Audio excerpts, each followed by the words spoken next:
ಸ್ನೇಹಿತರೆ, ಮೀಡಿಯಾ ಮಾಸ್ಟರ್ಸ್ಗೆ ಸ್ವಾಗತ ಸುಸ್ವಾಗತ. ಗೆಳೆಯರೆ, ಈ ಭೂಮಿ ಹುಟ್ಟಿ 450 ಕೋಟಿ ವರ್ಷಗಳಾಗ್ತಾ ಇವೆ. ಈ ಭೂಮಿಯ ರಚನೆ ಆದಾಗ ಅಲ್ಲಿ ಮನುಷ್ಯ ಇರಲಿಲ್ಲ. ಹಾಗೆಯೇ ಭೂಮಿಯ ಅಂತ್ಯದ ಸಮಯದಲ್ಲಿ ಕೂಡ ಮನುಷ್ಯನ ಉಳಿವಿರೋದಿಲ್ಲ ಅಂತ ವಿಜ್ಞಾನಿಗಳು ಹೇಳ್ತಾ ಇದ್ದಾರೆ. ಆದರೆ ಮನುಷ್ಯನಿಗೂ ಮುನ್ನ ಈ ಭೂಮಿ ಮೇಲೆ ಸಾಕಷ್ಟು ಜೀವಿಗಳಿದ್ವು. ಅದೇ ಥರ ಮನುಷ್ಯನ ನಂತರ ಕೂಡ ಭೂಮಿ ಮೇಲೆ ಸಾಕಷ್ಟು ಜೀವಿಗಳಿದ್ದೇ ಇರುತ್ತವೆ. ಅಂಥ ಜೀವಿಗಳ ಪೈಕಿ ಒಂದನ್ನ ವಿಜ್ಞಾನಿಗಳು ಗುರುತಿಸಿದ್ದಾರೆ. ಅದು ಸುಮಾರು 500 ಮಿಲಿಯನ್ ವರ್ಷಗಳಿಂದ ಈ ಭೂಮಿ ಮೇಲಿದೆ. ಹಾಗೆಯೇ ಮನುಷ್ಯನ ಅವಸಾನದ ನಂತರ ಕೂಡ ಭೂಮಿಯಲ್ಲಿ ಅದರ ಇರುವಿಕೆಗೆ ಅವಕಾಶಗಳಿವೆ ಅಂತ ಸಂಶೋಧನೆಗಳು ಹೇಳ್ತಾ ಇವೆ. ಹಾಗಾದರೆ ಯಾವುದಾ ಜೀವಿ? ಅದರ ಮೇಲೆ ಸಂಶೋಧಕರಿಗೆ ಅಷ್ಟೊಂದು ನಂಬಿಕೆ ಯಾಕೆ? ಮನುಷ್ಯನೇ ಇಲ್ಲದ ಭೂಮಿಯ ಮೇಲೆ ಆ ಜೀವಿ ಹೇಗೆ ಉಳಿಯೋದಕ್ಕೆ ಸಾಧ್ಯ ಆಗುತ್ತೆ ಅನ್ನೋದ್ರ ಬಗ್ಗೆ ಒಂದಷ್ಟು ಮಾಹಿತಿಯನ್ನು ನಾವಿಲ್ಲಿ ನೋಡೋಣ.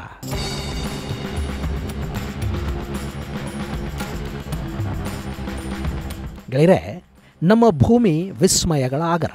ಒಂದು ಕಾಲದಲ್ಲಿ ಅಂದರೆ ಭೂಮಿ ಹುಟ್ಟಿದ ಸಂದರ್ಭದಲ್ಲಿ ಇದು ಬೆಂಕಿಯ ಉಂಡೆ ಥರ ಇತ್ತು. ಆ ಬಳಿಕ ಬೆಂಕಿಯ ಉಂಡೆಯಿಂದ ಚಂದ್ರ ಬೇರೆಯಾದ. ಅದಾದ ಮೇಲೆ ಭೂಮಿಗೆ ಕ್ಷುದ್ರ ಗ್ರಹಗಳು ನೀರಿನ ಹನಿಗಳನ್ನು ಹೊತ್ತು ತಂದವು.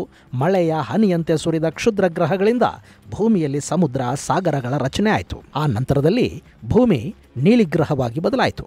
ಭೂಮಿ ಮೇಲೆ ಸಾಕಷ್ಟು ಜಲಚರಗಳು ಕಾಣಿಸ್ಕೊಂಡ್ವು. ವಾತಾವರಣದಲ್ಲಿ ಬದಲಾವಣೆ ಆಯಿತು. ಇಡೀ ಭೂಮಿ ಮಂಜುಗಡ್ಡೆಯಂತಾಯಿತು. ಆಗ ಇದು ಬಿಳಿಯ ಉಂಡೆಯಂತೆ ಕಾಣ್ತಾ ಇತ್ತು. ಸೂರ್ಯನ ಬಿಸಿಲಿಗೂ ಹಿಮವನ್ನು ಕರಗಿಸೋದಕ್ಕೆ ಸಾಧ್ಯ ಆಗಲಿಲ್ಲ.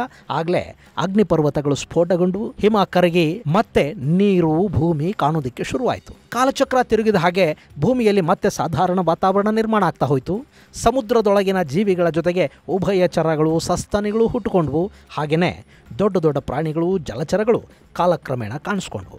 ಮ್ಯಾಮತ್ತುಗಳು, ಡೈನೋಸಾರ್ಗಳು ಭೂಮಿ ಮೇಲೆ ಉಗಮ ಆದವು. ಹೀಗೆ 100 ಕೋಟಿ ವರ್ಷಗಳ ಭೂಮಿಯ ಪ್ರಯಾಣದಲ್ಲಿ ಭೂಮಿ ಸಾಕಷ್ಟು ಬದಲಾವಣೆಯನ್ನು ಕಂಡಿದೆ. ಹಾಗೆಯೇ ನಮ್ಮ ಭೂಮಿಯ ಮೇಲೆ ಮನುಷ್ಯನ ಹೆಜ್ಜೆ ಗುರುತುಗಳು ಕಾಣಿಸ್ಕೊಂಡಿದ್ದು 8 ರಿಂದ 4 ಮಿಲಿಯನ್ ವರ್ಷಗಳಿಂದ ಈಚೆಗೆ ಅಂತ ಹೇಳಲಾಗ್ತಾ ಇದೆ. ಅಂದ್ರೆ ಇಡೀ ಮನುಕುಲದ ಇತಿಹಾಸ ಕೇವಲ 80 ಲಕ್ಷ ವರ್ಷಗಳಿಗೆ ನಿಲ್ಲುತ್ತೆ. ಆದರೆ ಭೂಮಿಯ ವಯಸ್ಸು ಮಾತ್ರ ಈಗಾಗಲೇ 450 ಕೋಟಿ ವರ್ಷಗಳನ್ನ ಮೀರಿ ಮುನ್ನಡಿತಾ ಇದೆ. ಇದನ್ನ ನೋಡಿದ್ರೆ ಮನುಷ್ಯ ಅನ್ನೋ ಪ್ರಾಣಿ ಈ ಭೂಮಿಗೆ ಎಷ್ಟು ಹೊಸಬ ಅಲ್ವಾ ಅಂತ ಅನ್ನಿಸದೇ ಇರೋದಿಲ್ಲ.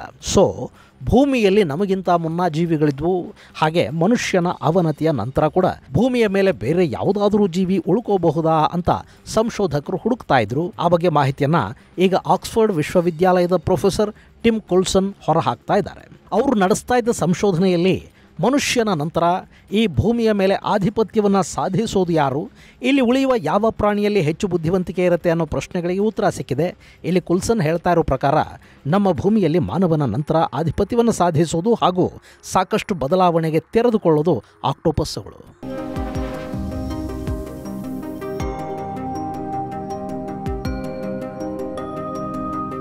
ನಾನಿಲ್ಲಿ ಕುಲ್ಸನ್ ಹೇಳಿರೋ ಮಾಹಿತಿಯನ್ನ ನಿಮ್ಮ ಮುಂದೆ ಹಂಚಿಕೊಳ್ತಾ ಇದ್ದೀನಿ. ಆಕ್ಟೋಪಸ್ಗಳು ಈ ಭೂಮಿಯಲ್ಲಿ ಅಂದ್ರೆ ಸಮುದ್ರ ಸಾಗರಗಳಲ್ಲಿ ಸರಿಸುಮಾರು 500 ಮಿಲಿಯನ್ ವರ್ಷಗಳಿಂದಲೇ ಇವೆ. ಅಂದ್ರೆ ಮನುಷ್ಯ ಈ ಭೂಮಿ ಮೇಲೆ ಹೆಜ್ಜೆ ಊರೋದಕ್ಕೂ ಮುನ್ನವೇ ಆಕ್ಟೋಪಸ್ಗಳಿವೆ. ಆಕ್ಟೋಪಸ್ಗಳಲ್ಲಿ ಈಗ ತಿಳಿದು ಬಂದಿರೋ ಹಾಗೆ 300ಕ್ಕೂ ಹೆಚ್ಚು ವಿಧಗಳಿವೆ. ಹಾಗೆಯೇ ಎಲ್ಲ ಆಕ್ಟೋಪಸ್ಗಳು ವಿಷಕಾರಿಯಾಗಿದ್ದು ಅದರಲ್ಲಿ ಬ್ಲೂ ಆಕ್ಟೋಪಸ್ ಮಾತ್ರ ಮನುಷ್ಯನ ಜೀವಕ್ಕೆ ಸಂಚಕಾರವನ್ನು ತಂದೊಡ್ಡುವ ಸಾಮರ್ಥ್ಯವನ್ನು ಹೊಂದಿದೆ. ಇನ್ನು ಈ ಆಕ್ಟೋಪಸ್ಗಳಲ್ಲಿ 500 ಮಿಲಿಯನ್ನಷ್ಟು ನರ್ವ್ ಸೆಲ್ಗಳಿರುತ್ತವೆ ಅಂತ ಹೇಳ್ತಾರೆ. ಅದರಲ್ಲಿ 60% ರಿಂದ 70% ನರ್ವ್ ಸೆಲ್ಗಳು ಅವುಗಳ ಕೈಗಳಲ್ಲೇ ಇರುತ್ತವೆ. ಸಾಮಾನ್ಯವಾಗಿ ಆಕ್ಟೋಪಸ್ಗಳು 8 ಕೈಗಳನ್ನು ಹೊಂದಿರುತ್ತವೆ. ಹಾಗೆ 7 ಆರ್ಮ್ ಆಕ್ಟೋಪಸ್ ಕೂಡ ಇದೆ. ಇನ್ನು ಈ ಆಕ್ಟೋಪಸ್ಗಳು ತಮ್ಮ ಕೈಗಳ ಮೂಲಕವೇ ಶತ್ರುವಿನ ಚಲನೆಯನ್ನ, ಬೇಟೆಯ ಆಗಮನವನ್ನು ಗ್ರಹಿಸುತ್ತವೆ. ಹಾಗೆಯೇ ಅವುಗಳಿಗೆ ರುಚಿ ಮತ್ತು ವಾಸನೆ ಸಿಗೋದು ಆ ಬಾಹುಗಳಲ್ಲಿರುವ ಗ್ರಂಥಿಗಳಿಂದ ಅಂತ ಹೇಳಲಾಗುತ್ತೆ. ಸಾಮಾನ್ಯವಾಗಿ ಆಕ್ಟೋಪಸ್ಗಳಲ್ಲಿ ಅತಿ ಚಿಕ್ಕ ಆಕ್ಟೋಪಸ್ಗಳು ಕೇವಲ 1 ಇಂಚ್ ಉದ್ದ ಇದ್ದು ಅವುಗಳ ತೂಕ 1 ಗ್ರಾಮ್ನಷ್ಟಿರುತ್ತೆ. ಅವುಗಳನ್ನು ಆಕ್ಟೋಪಸ್ ಓಲ್ಫಿ ಅಂತ ಕರೀತಾರೆ. ಇನ್ನು ಇವುಗಳಲ್ಲಿ ಅತಿ ದೊಡ್ಡ ಗಾತ್ರದ ಆಕ್ಟೋಪಸ್ಗಳು ಅಂದರೆ ಅದು ಪೆಸಿಫಿಕ್ ಜೈಂಟ್ ಆಕ್ಟೋಪಸ್ಗಳು. ಇವು ಸಾಮಾನ್ಯವಾಗಿ 15 kgಯಷ್ಟು ತೂಕವನ್ನು ಹೊಂದಿರುತ್ತವೆ ಹಾಗೂ ಅವುಗಳ ಕೈಗಳ ಉದ್ದ 4.3 ಮೀಟರ್ನಷ್ಟಿರುತ್ತೆ. ಸದ್ಯಕ್ಕೆ ಈಗ ಸಿಕ್ಕಿರುವ ಹಾಗೂ ಜೀವಂತ ಇರುವ ಅತಿ ದೊಡ್ಡ ಆಕ್ಟೋಪಸ್ 71 kgಯಷ್ಟು ತೂಕವನ್ನು ಹೊಂದಿದೆ. ಇನ್ನು ಇಲ್ಲಿವರೆಗೆ ಅಂದರೆ ಆಕ್ಟೋಪಸ್ ಇತಿಹಾಸದಲ್ಲಿ ರೆಕಾರ್ಡ್ ಆಗಿರುವ ಅತಿ ಹೆಚ್ಚು ತೂಕ ಅಂದರೆ 272 kgಗಳು.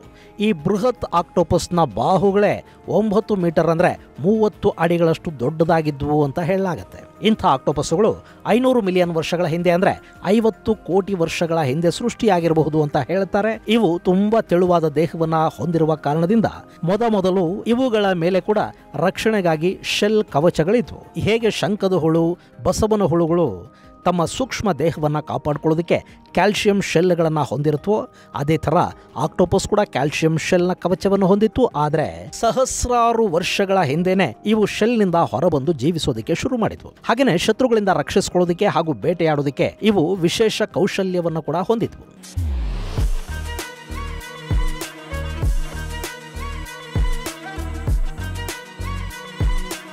ಗೆಳೆಯರೆ, ಈ ಆಕ್ಟೋಪಸ್ಸುಗಳು ಎಷ್ಟು ಬುದ್ಧಿವಂತ ಜೀವಿಗಳು ಅನ್ನೋದನ್ನ ಸಂಶೋಧಕರು ಕೆಲ ಉದಾಹರಣೆಗಳ ಸಮೇತ ಹೇಳ್ತಾರೆ. ಸಾಮಾನ್ಯವಾಗಿ ಜಲಚರಗಳಿಗೆ ಯಾವುದೇ ವಸ್ತು ಮತ್ತು ವ್ಯಕ್ತಿಯನ್ನ ಗುರುತಿಟ್ಟುಕೊಳ್ಳೋದು ತುಂಬಾನೇ ಕಷ್ಟ. ಅದರಲ್ಲೂ ಸಹಸ್ರಾರು ಮಂದಿ ಓಡಾಡುವ ಜಾಗದಲ್ಲಿ ಒಬ್ಬ ವ್ಯಕ್ತಿಯನ್ನ ಗುರುತಿಟ್ಟುಕೊಳ್ಳೋದಕ್ಕೆ ಮನುಷ್ಯನಿಗೆ ಕಷ್ಟ ಆಗುವಾಗ ಈ ಜಲಚರಗಳಿಗೆ ಪಾಪ ಹೇಗೆ ತಾನೇ ಸಾಧ್ಯ ಆಗುತ್ತೆ. ಆದರೆ ಆಕ್ಟೋಪಸ್ಸುಗಳಿವೆ ನೋಡಿ, ಅವುಗಳ ಬುದ್ಧಿಶಕ್ತಿ ತುಂಬಾನೇ ಹೆಚ್ಚು. ಅವು ಯಾರನ್ನಾದರೂ ಪದೇ ಪದೇ ನೋಡ್ತಾ ಇದ್ರೆ ಅವರನ್ನ ನೆನಪಿಟ್ಕೊಳ್ಳುತ್ತವೆ, ಗುರುತಿಸುವ ಕೆಲಸವನ್ನ ಮಾಡುತ್ತವೆ. ನೀರಲ್ಲಿ ಕೈಗಳನ್ನು ಬಡಿಯೋದ್ರ ಮೂಲಕ, ನೀರನ್ನ ಕದಲಿಸುವ ಮೂಲಕ ಅವರನ್ನ ಗುರುತಿಸುವ ಚಾಲಾಕಿತನವನ್ನ ಆಕ್ಟೋಪಸ್ಸುಗಳು ಪ್ರದರ್ಶಿಸುತ್ತವೆ. ಹಾಗೇನೆ ಅವು ಸೋಡಾ ಬಾಟ್ಲಿಗಳ ಮುಚ್ಚಳ ತೆಗೆಯುತ್ತವೆ. ಕೆಲ ಬಾರಿ ಬೇಟೆ ಆಡೋದಕ್ಕಾಗಿ ಕಲ್ಲುಗಳನ್ನ, ಕಪ್ಪೆ ಚಿಪ್ಪುಗಳನ್ನು ಕೂಡ ಬಳಸ್ಕೊಳ್ಳುತ್ತವೆ. ಇನ್ನು ಈ ಆಕ್ಟೋಪಸ್ ಎಷ್ಟು ಬುದ್ಧಿವಂತ ಜೀವಿ ಅಂದ್ರೆ ಸಂದರ್ಭಕ್ಕನುಸಾರವಾಗಿ ಇವು ತಮ್ಮ ಬಣ್ಣವನ್ನು ಕೂಡ ಬದಲಿಸುತ್ತವೆ. ಸಾಮಾನ್ಯವಾಗಿ ನಾವು ಊಸರವಳ್ಳಿ ಬಣ್ಣ ಬದಲಾಯಿಸೋದನ್ನು ನೋಡಿದೀವಿ, ಕೇಳಿದೀವಿ. ಆದರೆ ಅವುಗಳಿಗಿಂತ ಚೆನ್ನಾಗಿ ಆಕ್ಟೋಪಸ್ಗಳು ಬಣ್ಣ ಬದಲಿಸುತ್ತವೆ. ಅಷ್ಟೇ ಅಲ್ಲದೆ ಅವು ಕ್ಯಾಮೋಫ್ಲಾಜ್ ಬಣ್ಣವನ್ನು ಕೂಡ ಪಡ್ಕೊಳ್ತವೆ. ಸದ್ಯಕ್ಕೆ ದಾಖಲಾಗಿರೋ ಆಕ್ಟೋಪಸ್ ಹಿಸ್ಟ್ರಿಯಲ್ಲಿ ಒಂದು ಆಕ್ಟೋಪಸ್ 1 ಗಂಟೆಯ ಅವಧಿಯಲ್ಲಿ 170 ಬಾರಿ ಬಣ್ಣವನ್ನು ಬದಲಿಸಿದೆ ಅಂತ ಸಂಶೋಧಕರು ಹೇಳ್ತಾ ಇದ್ದಾರೆ. ಸೊ ಇವು ಸಂದರ್ಭಕ್ಕೆ ಅನುಸಾರವಾಗಿ ಬೇಟೆಯಾಡೋದಕ್ಕೆ ಅನುಕೂಲವಾಗುವಂತೆ ತಮ್ಮ ಬಣ್ಣವನ್ನು ಬದಲಿಸಿಕೊಳ್ಳುತ್ತವೆ. ಇದರ ಜೊತೆಗೆ ಆಕ್ಟೋಪಸ್ಸುಗಳ ದೇಹದಲ್ಲಿ ಒಂದೇ ಒಂದು ಗಟ್ಟಿ ಪದಾರ್ಥ ಕೂಡ ಇರೋದಿಲ್ಲ. ಅಂದರೆ ಮೂಳೆಯ ಹಾಗಿರುವ ಯಾವುದೇ ಅಂಗಗಳು ಅದರಲ್ಲಿರೋದಿಲ್ಲ. ಹೀಗಾಗಿ ಅವು ತುಂಬಾನೇ ಕಡಿಮೆ ಜಾಗದಲ್ಲಿ ಕೂಡ ಒಂದು ಕಡೆಯಿಂದ ಮತ್ತೊಂದು ಕಡೆಗೆ ಸಾಗಿ ಹೋಗುತ್ತವೆ.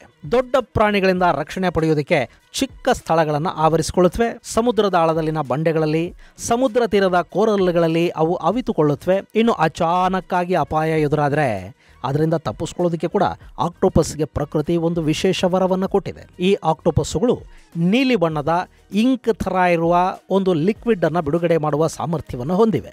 ಒಂದು ವೇಳೆ ಸಣ್ಣ ಮೀನುಗಳಾದರೆ ಈ ದ್ರವದ ಒಳಗೆ ಅವು ಸಿಕ್ಕಾಕೊಂಡು ಕೂಡಲೇ ಮತ್ತೊಂದು ಅಲ್ಲೇ ಬಿದ್ದು ಹೋಗುತ್ತವೆ. ಈ ಮೂಲಕ ಅವು ಆಕ್ಟೋಪಸ್ಗೆ ಆಹಾರ ಆಗತ್ವೆ. ಇನ್ನು ದೊಡ್ಡ ಮೀನುಗಳು ಆಕ್ಟೋಪಸ್ ಅನ್ನೇ ತಿಂದು ಬಿಡುವ ಸಾಧ್ಯತೆ ಇರುತ್ತೆ. ಅಂಥ ಜೀವಿಗಳ ವಿರುದ್ಧ ಕೂಡ ಆಕ್ಟೋಪಸ್ ಬಿಡುಗಡೆ ಮಾಡುವ ಈ ಇಂಕ್ ರೀತಿಯ ದ್ರವ ಒಂದಷ್ಟು ಪ್ರಭಾವವನ್ನು ಬೀರುತ್ತೆ.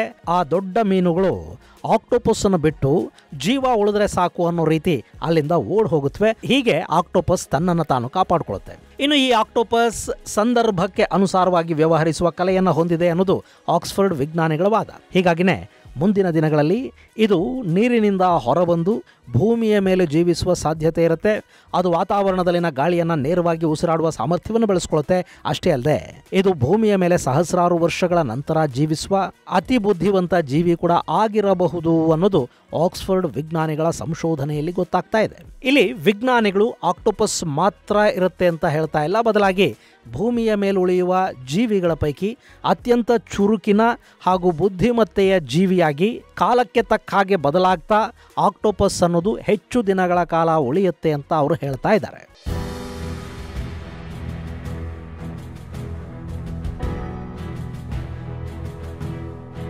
ಇನ್ನು ಈ ಆಕ್ಟೋಪಸ್ಗೆ ಮನುಷ್ಯ ಮಾರಕ ಆಗ್ತಾ ಇದ್ದಾನೆ. ಈ ಜೀವಿಗಳನ್ನು ಚೈನಾ, ಕೊರಿಯಾ, ಜಪಾನ್ ಸೇರಿದ ಹಾಗೆ ಜಗತ್ತಿನ ನಾನಾ ಭಾಗಗಳಲ್ಲಿ ಆಹಾರವಾಗಿ ಬಳಸೋದ್ರಿಂದ ಪೆಸಿಫಿಕ್ ಜೈಂಟ್ ಆಕ್ಟೋಪಸ್ಗಳು ಹಾಗೂ ಇನ್ನಿತರ ಆಕ್ಟೋಪಸ್ಗಳ ಜೀವಕ್ಕೆ ಸಂಚಕಾರ ಉಂಟಾಗ್ತಾ ಇದೆ. ಹೀಗಾಗಿ ಅವುಗಳನ್ನು ರಕ್ಷಿಸುವ ಕೆಲಸ ಕೂಡ ನಡೀತಾ ಇದೆ. ಒಟ್ಟಲ್ಲಿ ನೋಡೋದಕ್ಕೆ ತುಂಬಾನೇ ಸುಂದರವಾಗಿ, ವಿಚಿತ್ರವಾಗಿ ಕಾಣುವ ಆಕ್ಟೋಪಸ್ ಕೆಲವೊಮ್ಮೆ ನೀರಿನ ಒಳಗೆ ಮನುಷ್ಯನ ಜೀವ ತೆಗೆಯುವ ಸಾಮರ್ಥ್ಯವನ್ನು ಕೂಡ ಹೊಂದಿರುತ್ತೆ.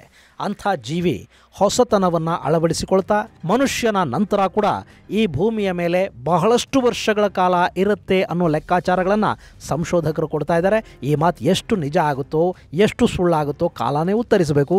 ಸದ್ಯಕ್ಕಂತೂ ಸಂಶೋಧಕರು ಈ ಮಾತು ಹೇಳ್ತಾ ಇದ್ದಾರೆ. ಇದು ಗೆಳೆಯರೆ, ಭೂಮಿಯ ಮೇಲೆ ನಾನೇ ಅಂತ ಮೆರೆತಿರೋ ಮನುಷ್ಯ ಅವಸಾನಗೊಂಡ ನಂತರ ಇಲ್ಲಿ ಬದುಕುಳಿಯುವ ಜೀವಿಗಳ ಪೈಕಿ ಅತ್ಯಂತ ಬುದ್ಧಿವಂತ ಹಾಗೂ ಅತ್ಯಂತ ಬದಲಾವಣೆಗೀಡಾಗುವ ಜೀವಿ ಯಾವುದು ಅನ್ನೋ ಪ್ರಶ್ನೆಗೆ ಸಿಕ್ಕ ಉತ್ತರ ಮುಂದಿನ ಸಂಚಿಕೆಯಲ್ಲಿ ಮತ್ತಷ್ಟು ವಿಶೇಷಗಳ ಜೊತೆ ಮತ್ತೆ ಭೇಟಿಯಾಗೋಣ. ಅಲ್ಲಿವರೆಗೆ ಜೈ ಹಿಂದ್, ಜೈ ಕರ್ನಾಟಕ.